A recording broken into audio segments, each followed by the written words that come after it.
Hey, could you step up a bit with the housework? My husband greeted me with a frown as I walked through the door after a long day at work. I'm sorry, I sighed, feeling the weight of exhaustion settling in my bones. I've been swamped lately. I promise it's just a phase. Bear with me a little longer. Between the constant overtime and deadlines, I barely have a moment to spare for chores. I've been squeezing in laundry whenever I can, and the vacuuming. Well, I managed to give the living room a quick once-over in the mornings, but it's tough to tackle much else late at night. And meals. It's mostly been meal prep or takeout. I know I'm dropping the ball on the home front, and it's eating away at me. My name's Michelle. At 29, I'm navigating the grind of office life. Jake, my husband, unexpectedly popped back into my life about 3 years ago. We were classmates in middle school, but it wasn't until a chance encounter at a cafe that we reconnected. Small towns have a funny way of bringing people together, and there he was, sitting at a table adjacent to mine, like a scene ripped from a comic book. I couldn't help but wonder if it was fate. Although we swapped contact details then, our conversations remained sparse. It wasn't until a school reunion that our connection blossomed, spurred on by the encouragement of our friends. Jake and I had always clicked, so when he proposed a year into our relationship, I accepted almost instinctively. Perhaps it was the weight of societal expectations in our small town where early marriage was the norm that nudged me towards a quicker decision. Don't get me wrong, I do love Jake. But looking back, I wish I had paused to truly understand him better. Jake, having lived with his parents his whole life, is practically clueless when it comes to housework. Having lived independently before, I have my own routines and preferences, so I find myself preferring to tackle chores alone rather than dealing with half-hearted attempts at assistance. I've assigned Jake the simple tasks of taking out the trash and cleaning the bathroom, while I handle the rest. About a month ago, my workload at the office kicked into overdrive with a flurry of overtime hours. To add to the chaos, a colleague recently embarked on maternity leave, dumping even more responsibilities on my plate. With my focus consumed by work, I found myself with less and less time for household chores, much to Jake's evident irritation. And then, finally, his frustration boiled over. Arriving home bone tired, I was met with a barrage of complaints. Michelle, this is getting ridiculous. I need this outfit for tomorrow, and it's still unwashed. It's a simple task, just toss it in the washer and hang it out to dry. Why is that so hard? I hadn't managed to get to the laundry yesterday due to a late return home, and the morning rush left no room for it either. And yet another night of takeout, he lamented as I walked through the door. I work late again, and this is what I come home to. I'm sorry, but Jake wasn't about to simmer down. I mean, come on, I'm exhausted too when I get back, and this is what I get. He sighed heavily, his frustration palpable. His words ignited a fire within me. Excuse me, then why not lend a hand with the chores? If it's as simple as tossing clothes in the washer and hanging them out to dry, why not take some initiative? And dinner once in a while wouldn't hurt, would it? It's not like you're the sole provider here. We split the bills, and I'm shouldering all the chores you can't be bothered with, so enough with the complaints. As the words tumbled out, I felt a weight lift off my chest, even if just momentarily. But predictably, Jake didn't share my sense of liberation. Is that how a wife should speak? His comment reignited my fury. What do you mean? I'd gladly take on those responsibilities if I were a stay-at-home wife. But if I quit my job, could we really survive on your salary alone? We agreed not to take that route when we tied the knot, remember? And didn't we also agree to support each other during hectic times? With those cutting words, Jake dropped a bombshell. Oh, classic Michelle. If you're so dedicated to your career, why not focus on that alone? A woman's place is in the home, unlike you, Michelle. My girlfriend, on the other hand, is a domestic goddess. She keeps the house immaculate whenever I'm around, and she even whipped up a homemade cake last time. Stunned, I could barely process his words. Wait, girlfriend? Who are you talking about? An old flame, or are you cheating? My heart raced with a mix of emotions as Jake smirked. You've aged, Michelle. She's stunning, and to top it off, she's the daughter of the CEO. Her parents fully support our relationship and even floated the idea of me taking over as CEO. Then, shockingly, Jake slid divorce papers across the table. That's why you need to fill these out. I'll be leaving tomorrow. Caught off guard, I struggled to comprehend. Hold on, Jake. Are you saying you're having an affair and divorcing me to marry your mistress? With a mocking grin, Jake nodded. That's the gist of it. I'll even offer whatever settlement you desire. After all, I'm the future CEO. And with that, he left, leaving me in a whirlwind of disbelief. Do you really expect me to just roll over and sign these papers? I shot back, but Jake seemed unmoved. So you're content living like this? In a relationship with someone who's lost all affection for you, or you're left handling all the chores. I faltered, words escaping me. As much as I hated to admit it, he had a point. Our loveless partnership was nothing but a source of constant tension. After much contemplation, I reached a point where I couldn't bear to dwell on it any longer. My response came out stoically, fine, but I'll initiate the divorce proceedings once I've sorted out the logistics like asset division and alimony. Work's consuming all my time right now, so you'll have to be patient. Jake, visibly frustrated, muttered, yeah, always prioritizing work. With that, he left the living room, disappearing into the bedroom. As time trickled by and work gradually eased its grip, I took the initiative to seek legal counsel through a friend's recommendation. The divorce lawyer attentively absorbed my account, and together we strategized to demand a higher alimony than the norm. I had braced myself for a back and forth with Jake over the alimony, but to my surprise, he agreed to the amount without hesitation. Could it really be true that he's being considered for the next CEO? A twinge of regret flitted through me, but I pushed it aside. If I'm getting a decent sum, maybe I should treat myself to a solo vacation and recharge. As the weeks slipped by since Jake's departure and work began to stabilize, the final negotiations for alimony concluded. The once lively apartment now felt eerily empty. It's time for a change, I resolved. There's no reason to linger here. It's too spacious for just one person and feels like an echo chamber. Thankfully, I now have the flexibility to take time off work, so I seized the opportunity to hunt for a new place. Heading to a real estate agent, I swiftly signed a lease for an apartment closer to my office. A week later, I relocated. Since the apartment was in Jake's name, I had to inform him about the move.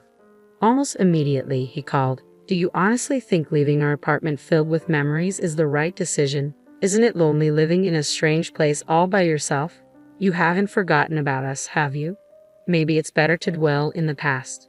His arrogance dripped from every word, condescending and dismissive. With each passing day, his attitude only fueled my anger. I realized I no longer harbored any affection for Jake. No matter how many times I tried to communicate that I had moved on, Jake persisted with his conceited remarks like stop pretending or don't act tough. Fed up with the conversation, I asserted firmly, could you please settle the alimony soon? Once that's done, I can proceed with filing the divorce papers. Yeah, got it. I'll settle it within the week, so go ahead and prepare those divorce papers. My girlfriend's parents insist we only live together once we're officially married, hence the hotel stay. Quit my job too, just taking a breather for now, I guess. It seemed Jake had made the decision to leave his job in preparation for this career shift. Then he drops the bomb about submitting the marriage license, planning a lavish wedding, and moving into his mistress's father's mansion to start their newlywed life. He's in a rush to get that license submitted, claims the families have already met, but something about it all feels fishy. Jake's parents are usually sensible people, so it's strange they'd entertain the idea of a second marriage before the divorce is even finalized. I pressed Jake for clarity, but his response remained elusive, leaving the truth shrouded in uncertainty. Well, perhaps Jake's parents were more eager for his remarriage to a president's daughter than even I realized. I thought I had cultivated a decent rapport with my in-laws, so this revelation was quite disheartening. But it's irrelevant now. I informed him, I'll reach out once I've filed the divorce papers, and promptly ended the call. A few days later, armed with the alimony, I filed for divorce. And with that, my connection to Jake was severed. When I reached out to him, his response was a flustered, got it. Judging from his recent demeanor, it seemed likely that Jake would be remarrying soon. Seeking a change of scenery the next day, I decided to go shopping at the mall. To my surprise, I encountered Jake there. As I strolled through the bustling corridors, a voice called out to me from ahead. Michelle, aging already, looking like an old hag, aren't you? Startled, I glanced up to see Jake standing there. This mall was the same one where Jake and I had reunited, where the movie theater was located. I cursed my luck. Jake departed with a sneer, announcing, guess what? Today, I tied the knot with Olivia, the president's daughter.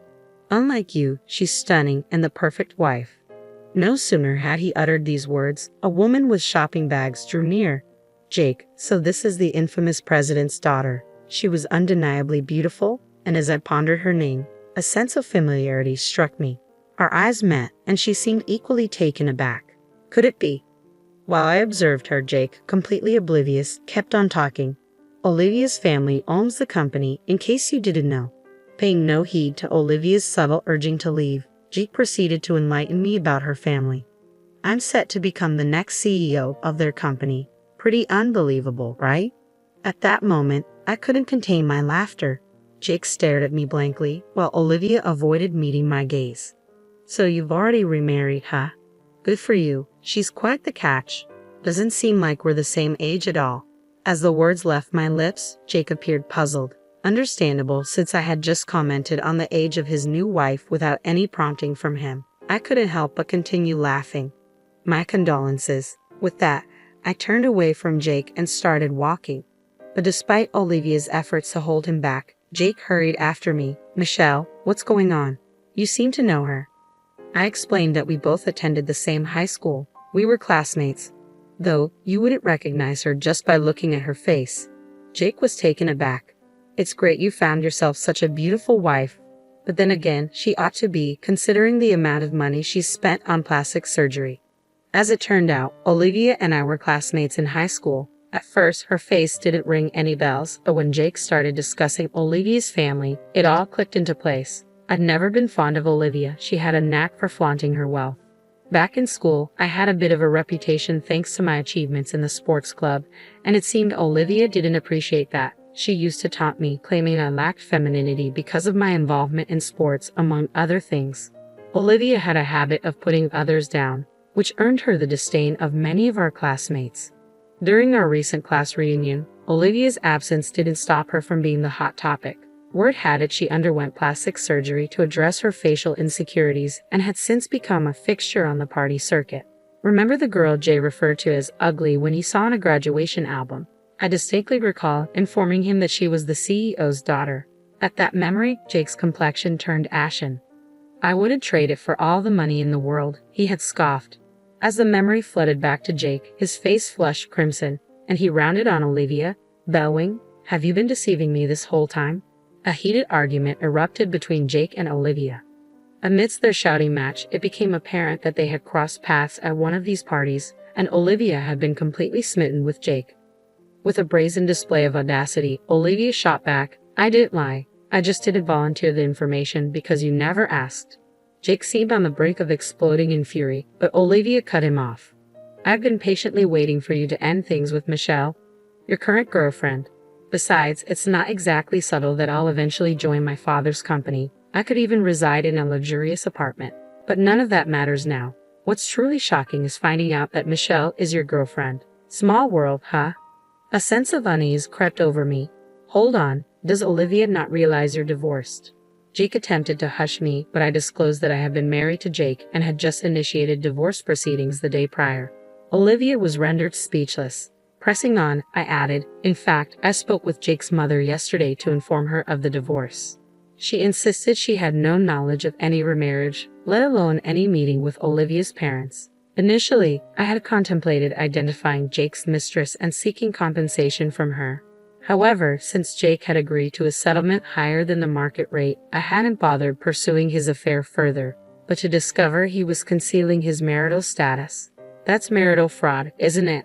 Their faces drained of color, and they exchanged tense words, but I decided it was time for me to exit the scene. A few days later, I received a message from Olivia through one of our classmates.